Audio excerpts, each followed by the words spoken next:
gimana ya kan akhirnya nih bebas dari penjara sendiri, seperti apa sih Kak? Ya, alhamdulillah ya, seneng banget bisa ngelihat dunia luar yang biasanya di pesantren, di hotel Prodeo, satu kamar 40 orang, sekarang bisa ngelihat dunia dan bisa ya kembali lagi lah di daerah aku sendiri, Jakarta kan. Yang dirindukan dari bebas sendiri apa Kak? Yang dirindukan ya pasti keluarga ya, teman-teman, kehidupan di entertainment, terus punya fans dan endorsement, pastinya duitnya banyak dong ya kan. Kalau di dalam pesantren kan ya nggak bisa cari uang sih, jadi gitu. Tapi udah ketemu dengan keluarga sendiri apa belum sih Kak? Belum, keluarga saya masih di IKN, jadi saya harus dari Jakarta harus ke IKN dulu. Ada rencana mau ke sana? Iya pasti, tapi habis syuting ya, karena ada beberapa TV yang udah duluan ya untuk schedule-nya kan. Tapi orang tuanya paham nggak apa-apa, katanya syuting aja dulu. Kira-kira kapan nih Kak untuk kesananya sendiri nih, ke IKN sendiri?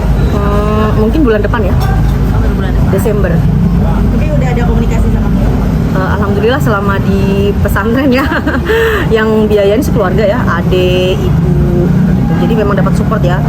Bahkan ya nggak, maksudnya aku bersyukur sih nggak dimarahin gitu loh, yang kayak biasanya kan ada yang judgmental kayak kamu ini salah ya apa, tapi ya walaupun mungkin salah, tapi bahasa-bahasa dari keluarga saya itu selalu memberikan support, yang sabar ya gitu. Itu sih yang aku, makanya dalam kejadian ini yang harus disyukuri itu adalah ketika keluarga itu tidak akan pernah meninggalkan kita sih.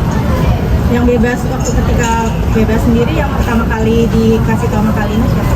Kalau yang pertama bebas, orang tua saya sih yang tahu duluan sama asisten saya. Dan ekspresi orang tua gimana? Katanya alhamdulillah anakku bebas. Karena kan banyak juga yang punya statement dan stigma bahwa di penjara itu kan disiksa. Ya yang kayak gitulah. Jadi pikiran orang tua itu kan takut anaknya dipukulin. Telepon berarti via telepon ya kabarnya? Iya. Gimana sih Kak Brina kehidupan selama di dalam, mungkin kegiatannya apa saja, kan sempat viral bahwa Rina tuh di dalam justru lebih fresh, lebih bisa dan segala macam, seperti apa sih? Justru karena kalau di sana itu kan kita nggak punya kegiatan yang terlalu travel ya, jadi fokusnya tuh wajahnya harus cantik. Terus untuk mengisi waktu-waktu hari-hari ini supaya lebih cepat harus banyak kegiatan. Misalnya menjahit, merajut, jemputan, bikin batik, dan banyak hal lah yang positif. Itu dijual gitu Kak? Iya, dijual juga untuk masyarakat umum. Di sana juga ada salon. Jadi aku belajar nail art dan ini aku pasang sendiri loh. Dan aku bisa nanti pulang punya salon. Sebenarnya kehidupan di sana itu ya hampir mirip sama kehidupan kita ya. Bedanya dibatasi, nggak ada laki-laki dan nggak ada handphone. Seperti itu. Mungkin merasa ketika pertama kali di sana kan mungkin sebagai manusia perempuan biasa bebas harus terkungkung di dalam, seperti apa sih mungkin titik kemarin shocknya sendiri? Tertekan itu gini ya, karena kan biasa kita punya penghasilan ya, tiba-tiba tuh nggak bekerja dan makan tidur gitu ya, walaupun ada aktivitas beberapa yang misalnya menjahit tadi, tapi itu tidak bisa melukai kayak aduh aku ini nggak bisa travel, nggak bisa berenang kayak gitu. Nah ada hal-hal kan yang kita tidak dapat di sana, jadi adalah tertekan. Tapi saya tuh selalu percaya dua hal ya ketika kita mendapatkan ujian, karena orang di luar sana juga banyak dapat ujian berbeda ya.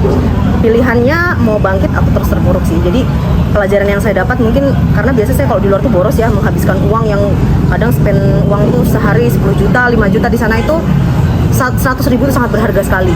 Air juga hemat gitu kan, dibatasi misalnya kayak seember, 2 ember gitu. Jadi lebih hemat itu loh, yang harus rasa syukur disyukuri. Berarti publik menilai kehidupan di dalam tuh jelek atau ini justru malah menakutkan gitu, buat kalian gimana? Sebenarnya kalau menurut saya pribadi ya, kehidupan dimanapun itu sama. Kalau kita bisa survive, bawa diri sama aja sih sebenarnya. Karena kan justru kita sebenarnya kan di sana kapasitasnya 100 orang ya, tapi hampir 543 orang, banyak banget. Jadi kita mungkin punya nasib yang sama, sepenanggungan. Jadi nggak juga orang jahat sih. Maksudnya ya sama-sama aja. Ya kalau misalnya orang nggak cocok, mungkin namanya kita nggak sekandung ya. Jadi misalnya ada bandar lah ini itu kita nggak cocok ya, berarti itu lagi nggak cocok aja. Tapi kalau untuk baik, perilaku dan lain-lain sama aja di kehidupan kita di normal. Cuman ada hal spiritual yang aku alami itu kayak saya tuh mati suri gitu nah. Ketika saya di penjara kan saya nggak bisa ngeliat orang ya. Jadi saya tuh merasa kayak apapun ini mati ya. Karena aku bisa melihat orang gitu misalnya kan. Kalau kebenaran kita ada di kantor ibu ya, ada acara, kebenaran jalannya nggak kelihatan tapi ada kacanya gitu ya. Aku bisa melihat mereka, tapi mereka tuh nggak bisa melihat aku. Jadi secara emosional, secara spiritual tuh berasa kayak mati suri sih. Jadi kedekatan kepada Tuhan itu lebih dekat. Karena udah merasa, bahkan saya bebas ini kayak masih nggak percaya loh. Sampai aku cubit, beneran nggak sih aku ini bebas kayak gitu. Mungkin adaptasinya di sana gimana? Berapa lama bisa beradaptasi ke penjara? Lama, saya itu kan sempat depression ya, yang susah tidur gitu ya.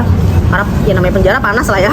Nah kemudian bisa adaptasi itu 6 bulan kemudian, karena bahasa Palembang aku nggak ngerti juga kan, makanannya misalnya banyak cukanya, saya kan lambungnya sakit gitu ya, jadi untuk adaptasinya itu butuh waktu yang 6 bulanan lah baru mulai bisa gitu. Nah, berarti total hukumannya sendiri 17 bulan ya? Iya, karena kan kalau mengajukan PB, CB itu separuh dari hukuman asal berkelakuan baik. Jadi total berapa kak? 17 bulan lah kurang lebih. Kak, tadi kan sempat ngucapin ke beberapa artis, katanya sempat main juga. Oh iya. Saiful Jamil. Seperti apa? Aku tuh terima kasih banget ya untuk Dinar Candy, ya ampun, walaupun orang itu suka ngatain dia seksi lah apa, tapi itu tuh baik banget loh. Selama aku di sana itu dia tuh, kita kan disediain ya kayak wortel sus ya, jadi bisa langsung berkomunikasi dengan keluarga atau kerabat atau teman. Saya selalu bilang gitu kan, kayak dia tuh tanpa ditanya duitnya masih nggak kayak gitu, jadi kayak sebulan tuh 3 kali dikirim, dan Bang Ipul tuh udah 5 kali sih besuk. Dan dia tuh selalu kasih surprise kayak tiba-tiba datang. Dan Anissa Bahar juga buat rekan artis kayak Anissa Bahar dibawain aku sabun, baju pas kunjungan. Terima kasih banget atas kebaikannya. Terus Mami Online juga loh yang lagi viral, Isa Zega itu juga sering ngasih aku uang. Tapi kalau sama Mami Online tuh aku mesti bilang gini, Mami Online rumahnya 6 miliar loh, mobilnya keren, kasih aku uang. Baru dia cepet kasihnya. Tapi baiklah Mami Online tuh bagi aku gitu. Kalina ini kan udah bebas sendiri ya kan, kamu rada takut gak sih maksudnya untuk bersikap, untuk berkelakuan kayak gitu-gitu nih kak? Iya, aku tuh sebenarnya gini ya, kayak waktu aku dapat problem ini ya, maksudnya case aku ini, aku juga masih kayak nggak percaya loh hukumanku seberat itu kan. Ya maksudnya oke, aku salah kayak berat banget sih menurut awalnya ya, tapi lama-lama jadi kayak ya udahlah. Terus abis itu ya aku hati-hati lah, karena apa, rugi waktu. Misalnya 1 jam kita bisa dapat 10 juta, ketika 17 bulan di sana kalau diakumulasi udah 2 miliar loh, hilang secara materi, itu belum secara perasaan kan. Kita harus pisah dengan keluarga, habis itu nggak kenal siapapun, nggak ada keluarga lu di sana, gitu sih. Jadi harus lebih hati-hati. Pasti aku pilih-pilih dulu lah, ini membahayakan apa enggak kayak gitu. Padahal yang saya lakukan, maaf kata, saya tuh bener-bener nggak tahu waktu itu gitu. Tapi ya tetap aja sih, saya udah menerima dan ikhlas dan tidak dendam pada siapapun. Menjadi pelajaran buat kamu juga nggak sih kak ke depannya dalam membuat konten Iya. setelah ada kejadian ini? Iya, pelajaran banget yang harus hati-hati, apalagi kalau yang namanya agama, ras, dan suku. Kan Indonesia kan Bhinneka Tunggal Ika ya, jadi aku harus lebih hati-hati sih. Maksudnya mungkin maksud kita tidak, tapi orang lain. Jadi apapun yang terjadi kalau menyakiti orang itu hati-hati aja gitu. Jadi aku sudah bilang ke manajer aku ya, semua kontenku kalau bisa dilihat dulu baru diupload kayak gitu. Ketika menginjakkan kaki keluar dari kemarin, apa sih pengen lakuin? Ya aku langsung ini sih, yang lihat-lihat dunia, maksudnya makan ya, makan sih, kayak langsung aku mencari makanan Jawa. Karena aku orang Jawa, jadi aku langsung cari makanan Jawa, terus ya nelpon keluarga sih gitu. Terus lihat ini medsos aku kayak apa perkembangannya, pengen tahu. Ada yang nanya-nanya, ternyata ratusan ribu DM, banyak banget orang DM itu, sampai aku tanganku tremor loh, sampai gerak kayak gini, karena WhatsApp aku tuh ribuan yang chat kayak tanya-tanya kabar semua kan selama 17 bulan. Kan 6 bulan ya, kayak berarti mengalami masa-masa kayak sulit gitu, maksudnya adaptasinya susah. Itu apa sih ngebuat akhirnya jadi terbiasa setelah 6 bulan itu? Masa sulit tuh banyak juga loh mas, jadi kayak yang aku tuh tiba-tiba tagihan kartu kredit 20 juta ini, itu kan waktu saya tuh dulu nggak tahu loh P21 itu apa, tiba-tiba saya langsung masuk ke dalam, jadi nggak ngerti kalau banyak banget tagihan. Jadi waktu di dalam itu kepikiran tagihan juga, waduh ini tagihan belum aku bayar ya itu. Jadi kalau pas di dalam itu yang menguatkan saya ya, saya tuh sama warga binaan lain tuh suka nanya kasus-kasus lain, misalnya kayak oh dia ini 100 ribu loh, misalnya ada kasus kayak mencuri lah, ini contoh ya, tiba-tiba dihukum 2 tahun gitu kan, kita harus saling nguatin, hukuman kita sama loh, dia aja bisa keluar kayak gitu sih. Jadi aku cari-cari sesuatu penguat, gimana caranya itu buat saya kuat kayak gitu. Terus misalnya kayak banyak loh yang lebih menderita di sana, misalnya mati bin ya, bahasa sana itu sudah tidak ada kiriman lagi. Berarti saling support lah satu sama lain. Iya, itu yang membuat saya kuat sih. Dan harus ingat, kita mau kerja di luar banyak loh endorse-nya, punya nama lumayan besar. Jadi harus ingat kalau di luar tuh dihargai orang kayak gitu. Jadi harus semangat gitu. Dan saya tuh banyak contoh-contoh artis yang habis di penjara juga kalau keluar sukses. Jadi yang namanya sukses itu tidak membatasi apapun yang udah terjadi. Kayak gitu sih. Seperti tokoh siapa kak artis yang menjadi acuan kakak sekarang? Nikita Mirzani, kakak aku Nikita Mirzani. Juga Mami Online juga kan. Terus habis itu siapa itu Ahmad Dhani dan banyak lah yang lain-lain. Saya ngeliatnya ya tetap sukses kayak gitu. Ariel Noah apalagi idola aku tuh, seneng aku lagu-lagunya. Tapi kan kalau memang punya karya yang bagus pasti akan tetap eksis sih. Termasuk Bang Ipul sendiri ya, masih kuat. Nah, kedepannya sendiri akan ngelakuin apa nih?